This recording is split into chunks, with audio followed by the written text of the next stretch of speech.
Hi, and welcome to the Podfolio.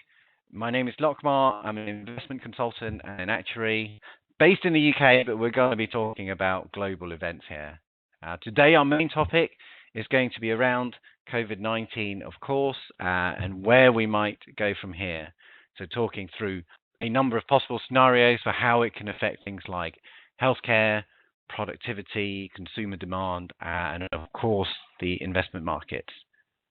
Now, before we start, we obviously recognize that we're all going through a difficult time right now. Wherever you're listening to this from, you'll be part of the global efforts to contain the spread of the virus. And if you or your family have been taken ill, then our thoughts very much go out to you and our best wishes for a full recovery. I've also got some friends and relatives who find themselves in a tricky situation, and this is just genuinely a difficult time for everyone. Now, one of the strong pieces of advice going around at the moment is that whilst we're all in isolation during the lockdown to deal with the virus, it doesn't matter how restless or even bored we might be feeling. We must never, ever, ever give in to the temptation of starting our own podcast. We've obviously decided not to follow that particular piece of advice, and that's because we think the world should try to carry on as normally as we possibly can whilst we're fighting this thing. That applies to those of us involved in the world of institutional investment, if you like. We still have responsibilities to various people. So the members of pension schemes, for example, are relying on us probably more than ever to look after and protect their assets and so on. We've called this series of podcasts the Podfolio. As you can probably tell, we're going to keep things relatively light and informal, mainly just so that the technical information we're going to be discussing is just that much easier to absorb. And just to quickly give you a sense of where I'm recording this from, I'm at home, obviously. I'm sitting on my piano stool, which is pretty much the only part of the house that my children are guaranteed not to want to go near. So hopefully they're going to stay out of the way for the next 20 minutes, half an hour or so. And my wife's also an actuary. She's working next door, so I'm trying not to disturb her too much. Right, so let me just take you through the format of this podcast. We're going to start each one with a quick look at how the investment markets have moved around the world, and then we're going to move on to a more in-depth discussion on a specific topic with a subject specialist. More likely than not, it's going to be related to the current events around COVID-19 because there's just so much to say and talk about right now. So for the investment market update, with me via the magic of the internet, I've got David Hoile, who is our in-house economist and basically all-round super interesting guy. David is someone who seems to know an unfeasible amount about basically everything, and I often wonder if he's like that with every single possible topic or just the ones that he happens to be talking about. So, David, how are you? Yes, I'm very good. Thank you, Locke, and many thanks for the kind introduction. Yeah, you're most welcome. Can you just give us a quick sense of your surroundings, kind of where you're recording this from? Yes, of course. I live in the countryside, and from my study window, I can often see a young family of small deer that have decided to set up their home in the corner of our garden. Right. So working from home is feeling a little bit more like a Disney movie at the moment than Wall Street. Yeah, I got you.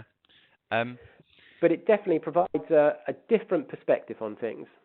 Indeed, and your link to the topic of the day could be kind of oh dear, what's happening with the world and all that. No, that would be a good one. I think my pretty tenuous link to some of the things I'll cover in the podcast is that taking a different perspective or taking a step back from the day-to-day analysis of COVID-19 cases and the market moves that we've seen is important. There's no doubt that tracking those things is a necessary thing to do. Yeah. But it's also very important to consider the big macro implications for investor savings over the medium and long term. And there's certainly aspects of that I'll pick up in the podcast. Brill. So let's start with a quick look at the market, and I guess seeing as this is our first one, it'll be good to kind of get your perspective of kind of what's happened over the last maybe 2 or 3 weeks. Yes, of course. The number I'd like to start with is 10%, and that's our expectation for falls in the level of real GDP in the US and Europe by the end of quarter two. By the end of quarter two. So how? Yeah.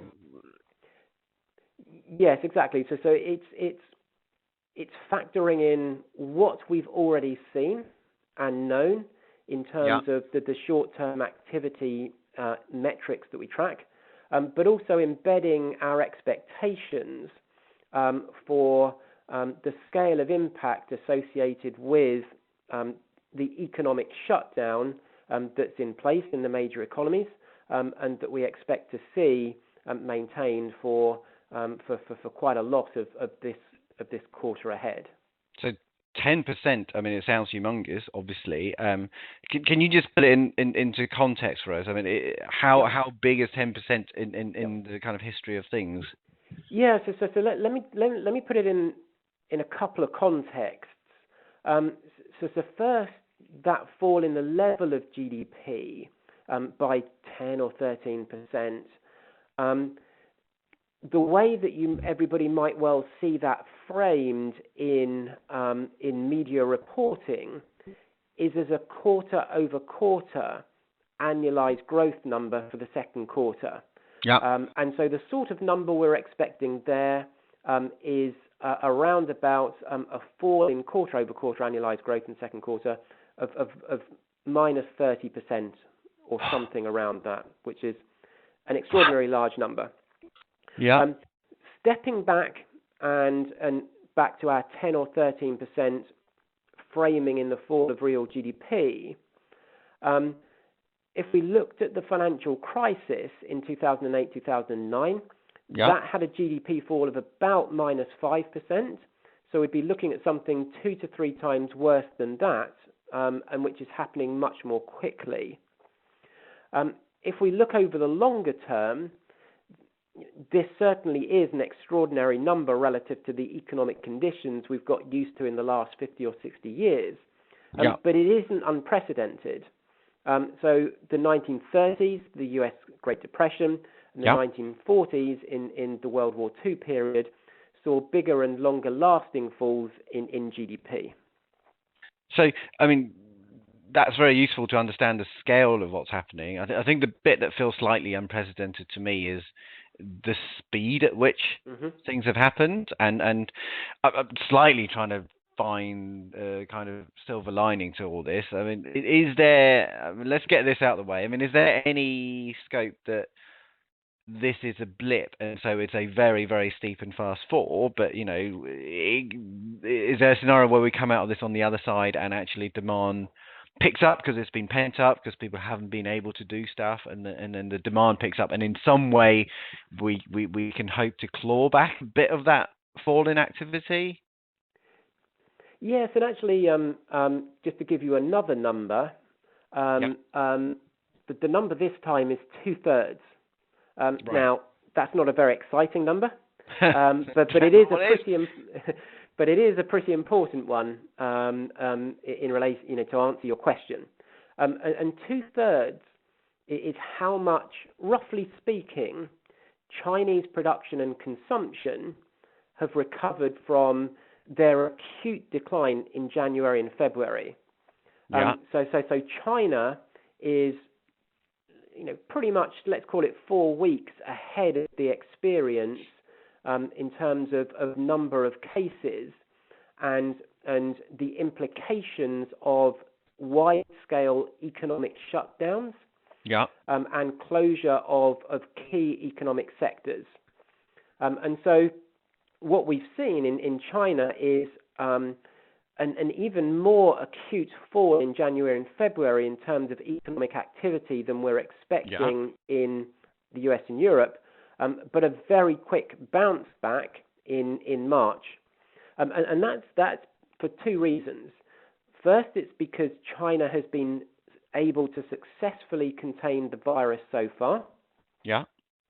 And second, it was able to stimulate both monetarily but primarily fiscally, and get capital and cash into the businesses and households that most needed it.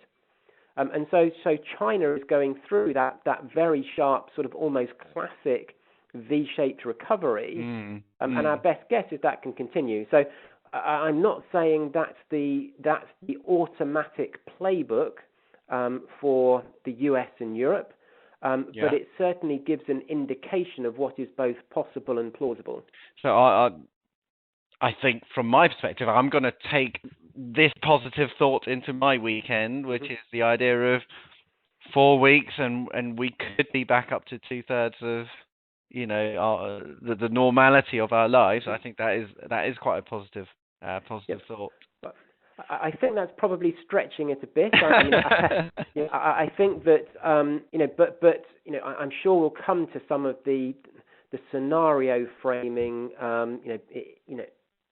in this podcast, but certainly, in terms of not forecasting but tracking the number of cases and the death rates associated with COVID-19, looking at the economic lockdowns in place, and slowing of local transmission of the disease, and also looking at the ramping up of test cases.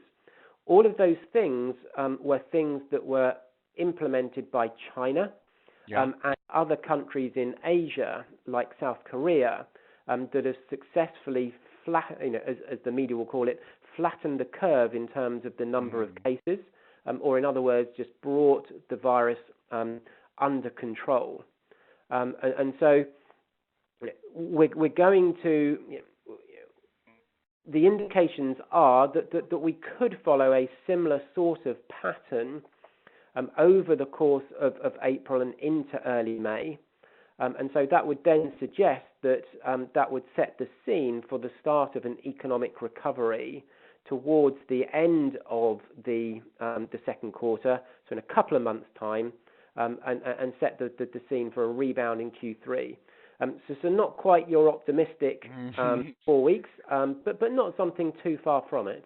I take that as I think in all this, I'm always, when you're looking at the papers, I'm always trying to subconsciously spin things for we will be out of this sooner than we think. We're going to go on to the more academically constructed scenarios in a minute. Anything else you want to talk about in terms of market movements? Yeah, so I think it's, as we talked about economies, and I think it's also important to talk about markets. It's obviously going to matter much more for all of our listeners. And it may have felt in recent weeks that market moves, let's say equities, have been as severe as that expected change in growth.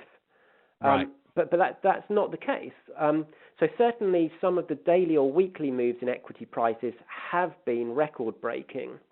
But if we look at the last 2 months as a whole, I would say that the peak-to-trough fall in equities that we've seen, they bounced back a little bit in the last week or so, but the peak-to-trough fall of equities of about 35% is well within our expectations, both in terms of typical value-at-risk assumptions, but also in terms of history.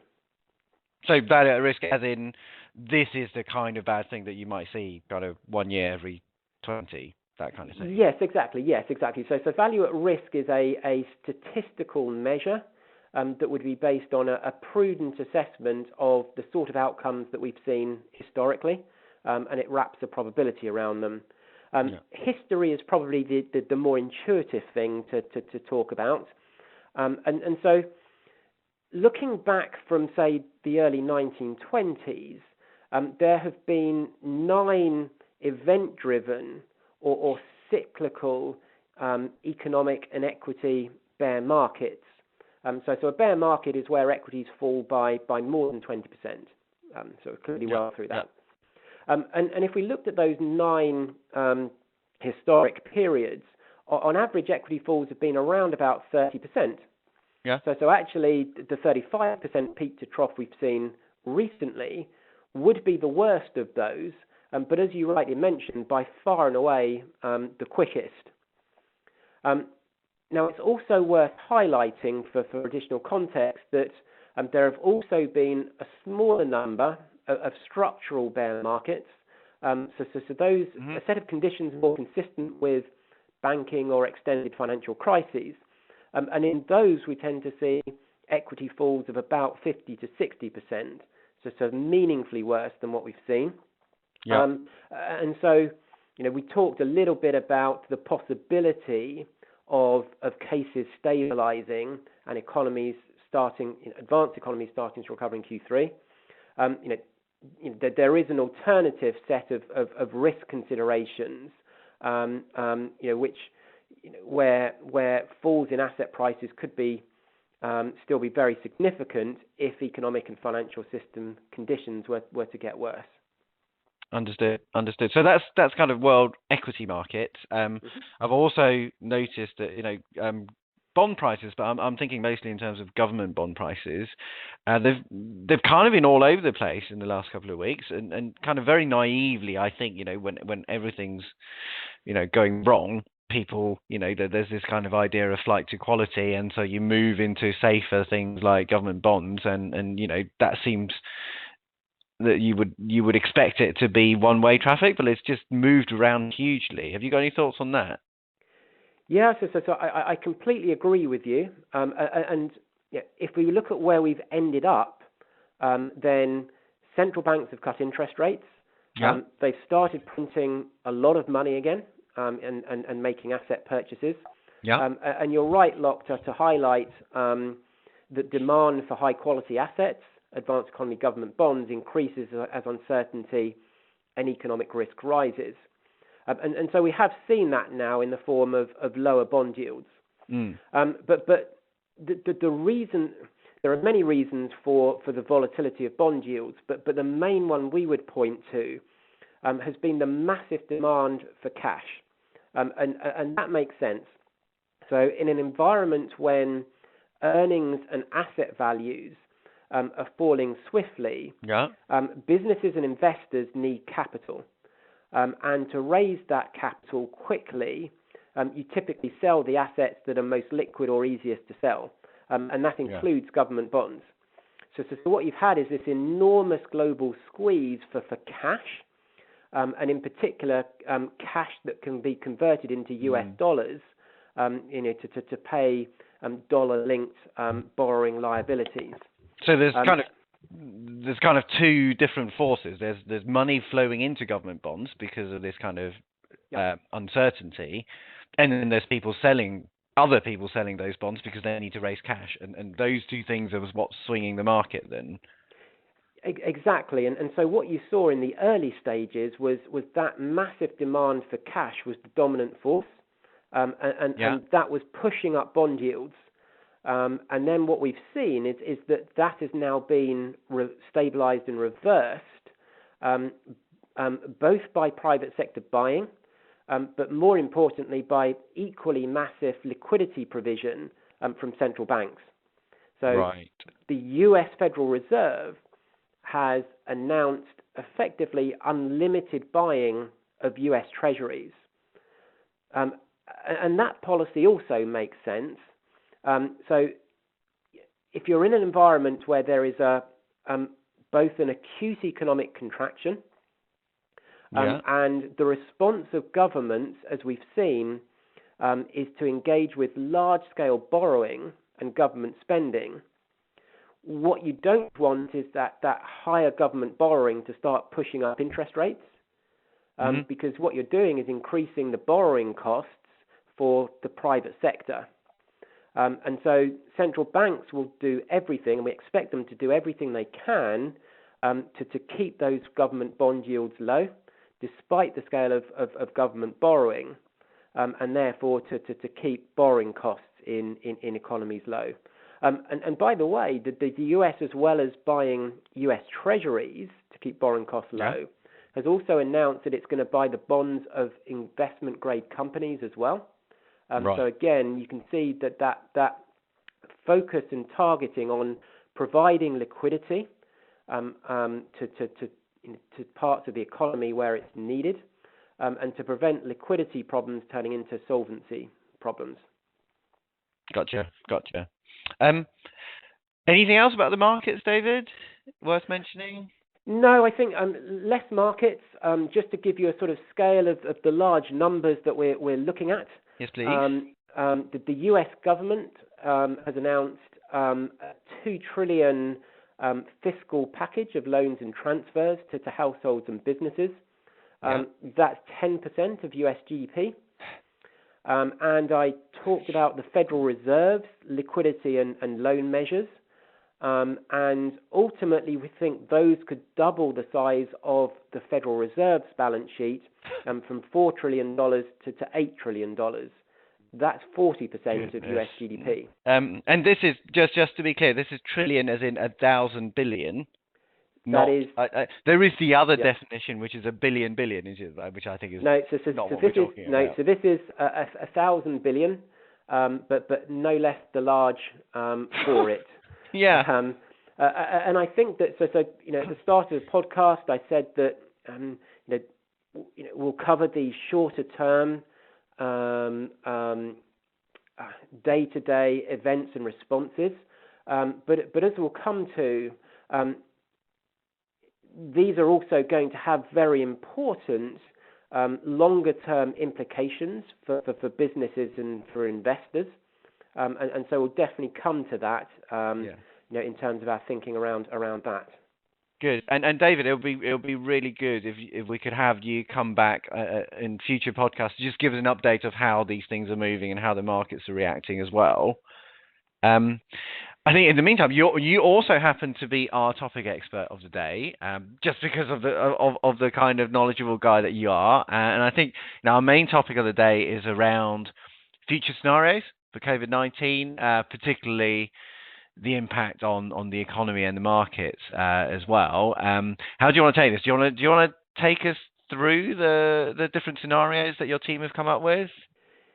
Yeah. Well, why don't I? In the interest of time, I won't go through all of the medical and economic assumptions and their impacts that we've worked on. What I'll do is I'll summarise some of the key messages, and just to make our listeners aware. We'll be publishing a detailed description of these scenarios, and also producing a dashboard which tracks the important metrics around this. We'll be updating the dashboard weekly, and that'll be freely available for everyone to see and to use. So what do the key messages look like?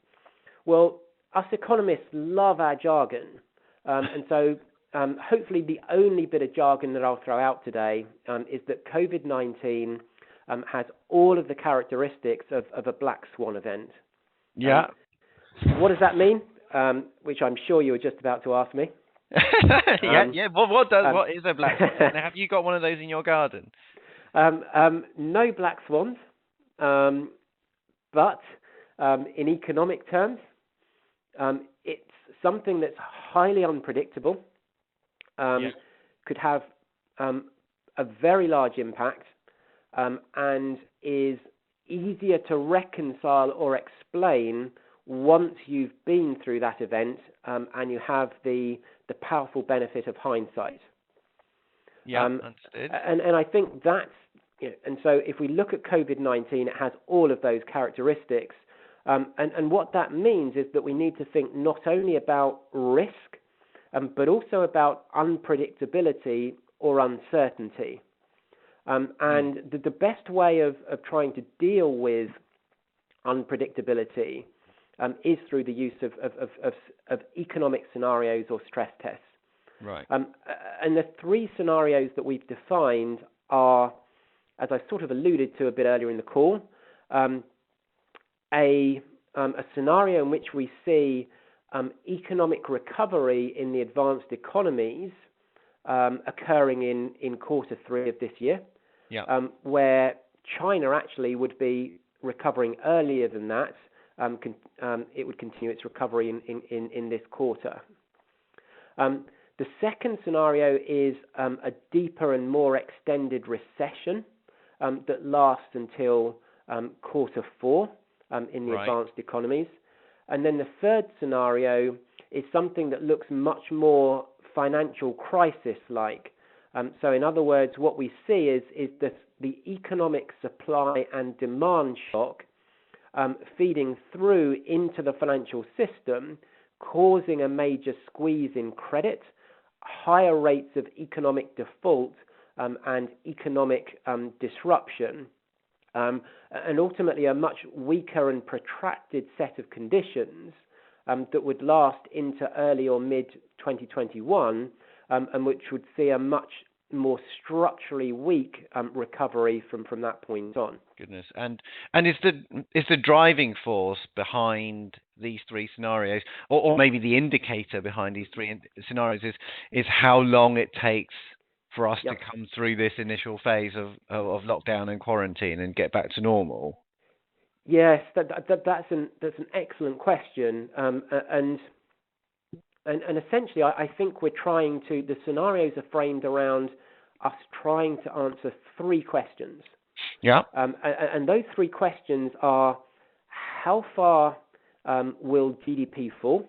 Mm-hmm. So I said at the outset, we expect it to fall by GDP to fall by 10%, 10 to 13% in the US and Europe in the second quarter.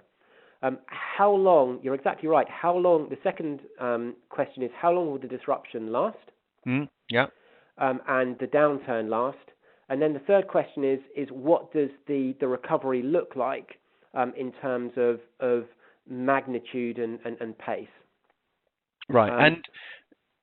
So these three scenarios. I normally, when you get three scenarios, you think it's a kind of good, somewhere in the middle, and a bad scenario. Could I characterize the first scenario as? I mean, it was obviously the most benign of the three. It doesn't sound like that's the same as we get back to normal and kind of look back and thought, well, what a strange time, but it was mainly a blip. I don't get the sense that even the best scenario is we get back to where we were before. Actually, for the first scenario, my answer is actually things are a little bit more positive than that. So in both of the first two scenarios, the recovery in quarter three or a more deeper extended recession, both of those are consistent with economies and the growth-related assets that our listeners will own. Moving back to previous levels. Now, there'll be differences in composition, in terms of, for example, different sectors, different businesses experiencing different rates of recovery. But the critical distinction between those two scenarios is the time that it takes. So, for example, in the Q3 recovery scenario, we would get back to GDP levels that we had at the start of the year by 2021 in advanced economies. But with the extended recession, this would be pushed back to 2022. And so what that means for asset prices, if we go back, say to equity or credit markets, is under the recovery scenario, you could expect a decent recovery, a good recovery in asset prices towards the second half of this year, if that scenario plays out.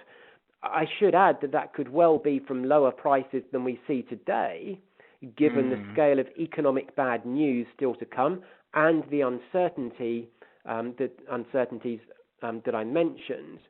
But nevertheless, I think there is a positive story to convey there about in asset return prospects, and even under the second scenario for a medium to long term investor. yes, you're likely to see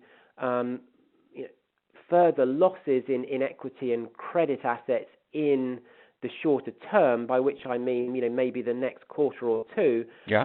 And yes, they'll take longer to recover, but we would still expect them to recover over a sort of a 2 to 3 year type time frame under that scenario. Yeah. And so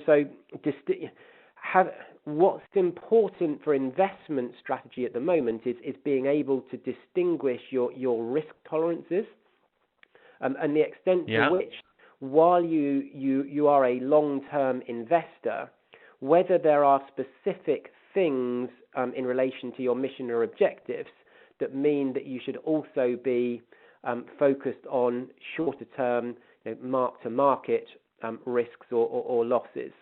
Yeah, well, as in whether you can ride out the storm. Correct, and yeah. how long that's going to take. Any thoughts on, are these three equally likely scenarios in your view? Yeah. Yeah, again, no, I think that's the critical question that I'm sure everybody is thinking about asking us. And what I'd say is that that the third scenario, that credit squeeze, wave of defaults, financial crisis, very slow growth in terms of recovery, that to us still looks like highly impactful, but a low probability event. Right. So there's no precision to this. So let's just say around about 10 to 15%. And the reason we say that is not because we are blind to the potential risks, but it's because, at least for the moment, when we look at various liquidity and credit measures, factoring in the very large scale of response by central banks that we've seen, that there's no doubt that the different parts of the financial system and the credit system have experienced some strains, but we're nowhere near at the levels that we saw during the financial crisis. And equally, the scale of fiscal and monetary stimulus to us looks sufficient, with the expectation that there's likely to be further rounds of fiscal stimulus to help to offset or prevent us from tipping over to that sort of sustained negative self-reinforcing debt deleveraging environment. And so then of the other two scenarios, I would say that very roughly speaking, we're sort of equally weighting the two of them. So you could say 40%, 40%. And I think it will become, what I would say is that it'll become a little bit clearer as we go through the next few weeks and we see the various medical information around number of cases and number of deaths and number of tests and all of those types of medical metrics. If we start to see those stabilizing in a way that's consistent with what we saw in a number of countries in Asia, then that would move us, I think, a bit closer to the first scenario rather than second. Obviously, if those continue to deteriorate, then that would move us to the second scenario. Right. So, do you know what? I'm feeling a bit more positive after speaking to you, which happens a lot of the time, David. But if I'm thinking, good, medium, and bad scenarios, 40, 40, 20, maybe even a little bit less than 20% likelihood for the really bad one. That I'd kind of take that. And also, I mean, the other thing I'm getting from what you're saying is that we could look for the signs of whether we're leaning more towards the first scenario or the second scenario by looking at the kind of medical numbers that are coming out and seeing whether we are turning the corner or not. So that would be like the kind of green shoots of recovery that we're looking for, and then we can translate that into these economic scenarios. Yes, I think that's absolutely right. So one of the things I mentioned earlier on the call is we're setting up a dashboard of medical and economic metrics to track. And so covered the medical metrics around the rates of change of cases, and the test counts per millions of people, things like the utilization of hospital beds, any evidence of virus seasonality. All of these things, we can draw on best practice, current scientific analysis and data and thinking, and so without us trying to forecast where things are going, we can build a good sense of where things are and where things, perhaps look most likely to go to. By the same, we can do exactly the same on the economic side as well. And so, we can look at various economic metrics that give us a good gauge in terms of how deep the fall in GDP is likely to be, and that's very much related to economic constraints around social distancing and the shutting down of key parts of the economy, and the potential for parts of those to gradually open up. We can also look at a whole host of activity data related to measures of confidence or traffic congestion. We can look at things, look at latest data in terms of footfall and online retail shopping, claims related to unemployment benefits. All of those types of metrics are relatively high frequency, and we can track. And it's worth, I think, one of the most important areas that we're looking at very carefully are economic metrics that showcase whether the sort of fiscal and monetary stimulus that I've highlighted is flowing through to mid and small size companies.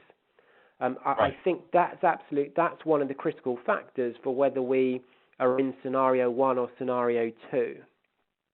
And it's what that's about is while at the high macro level, the policy measures may be of sufficient scale to get to in principle give capital or cash to the households and businesses that most need it, and offsetting the meaningful fall in cash flows that those companies will experience, and obviously the fall in incomes that the unemployed will experience. That's much easier to do for bigger companies. And so what's also essential is that support gets through to both households but also small and mid-sized enterprises, and that matters a lot. So for example, in the US, about a quarter of the total amount of wages paid are to companies that have 100 employees or less. And so you can see, you get a sense of the the extremely large number of companies there are in the US that are very small and are going to need to gain access to this liquidity and credit and financial support.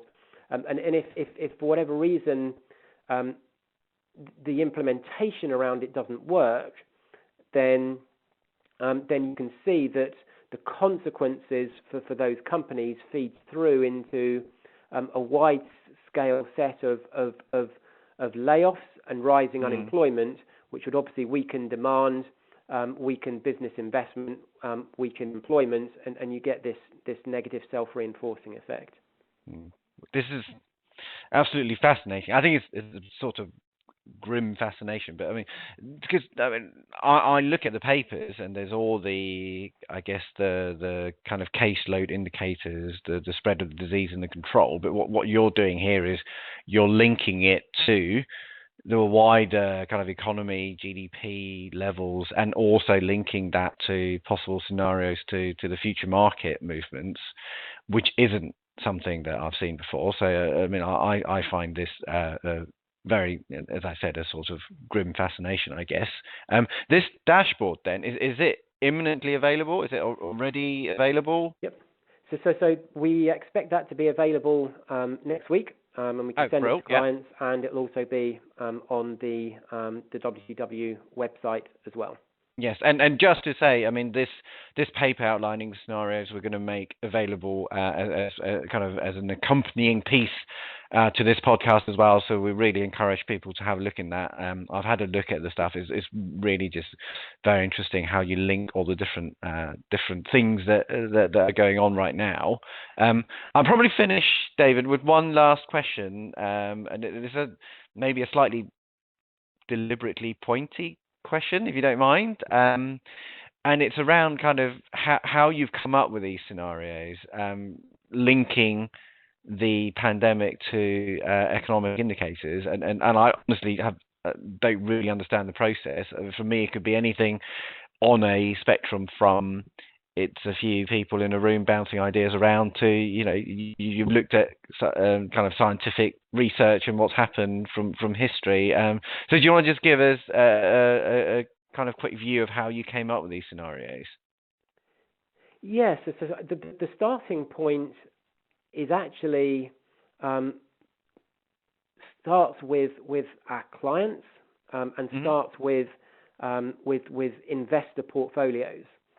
Right. So what's essential is to think through and prioritize the macro and financial risks that are going to matter most for investors.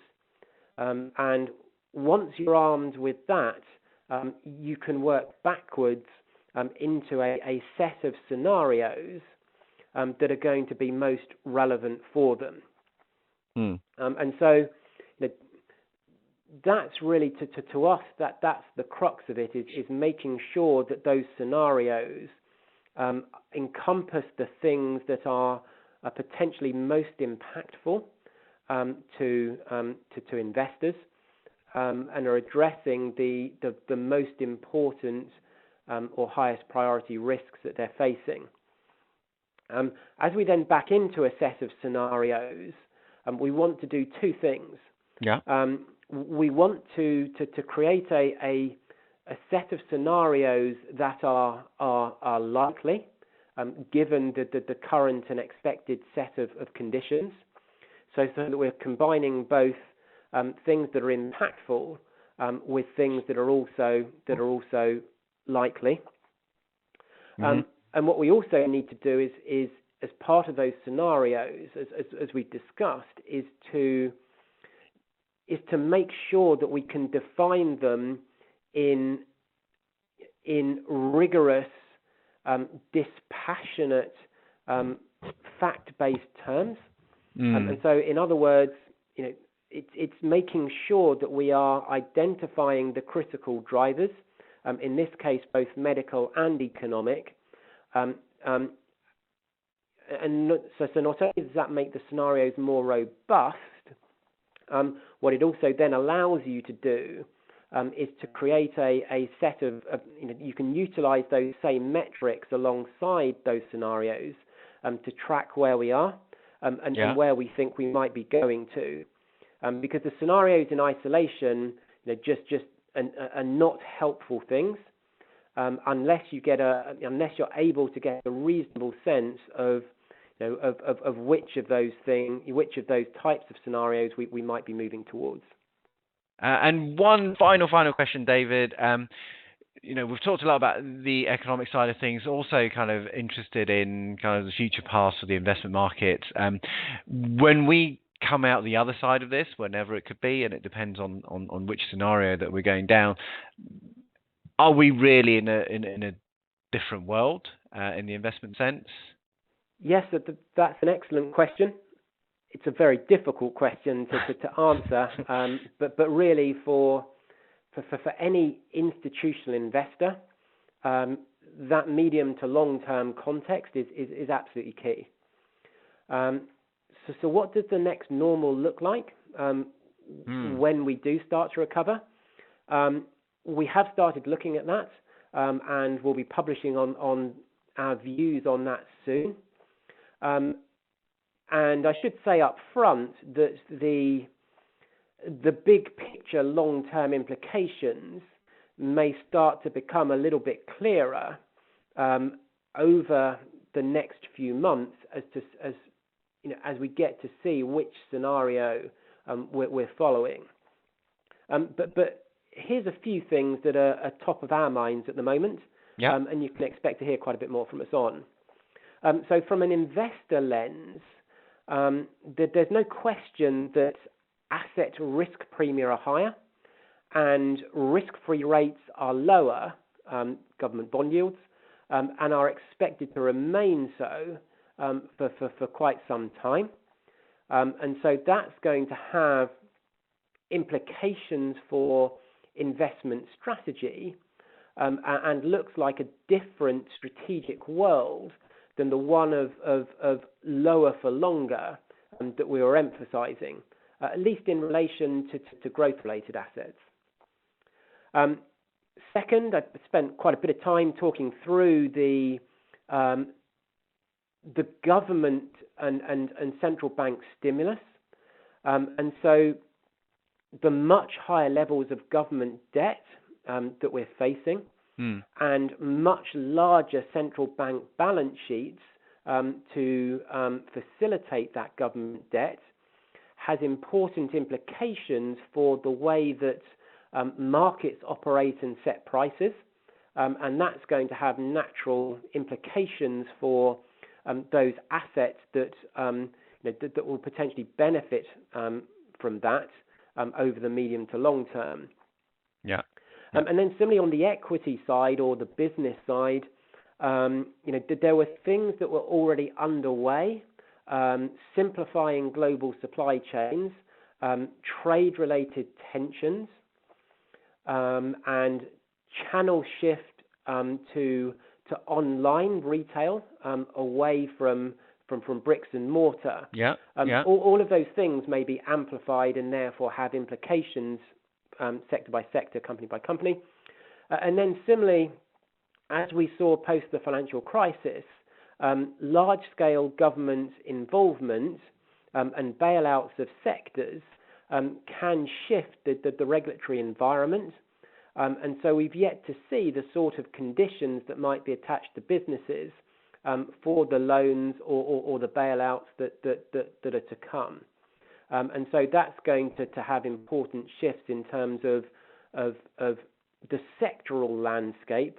And obviously then that naturally has implications for returns from equity and from credit assets. Thank you very much, David, for your fascinating insights. And hopefully our listeners now get the same sense that I do, which is that you just seem to know way too much about everything. So we hope our listeners enjoyed this episode. If you did, please do tune in to future episodes. We're going to make this a fairly regular thing. And in the meantime, please do check out David's paper on the various scenarios for how COVID-19 could develop. We're also hoping to get David back in future episodes just to give us an update on how the markets have moved and also tying things in with his COVID-19 dashboard as well. And in the meantime, do take care of yourselves, and we look forward to welcoming you back for the next episode.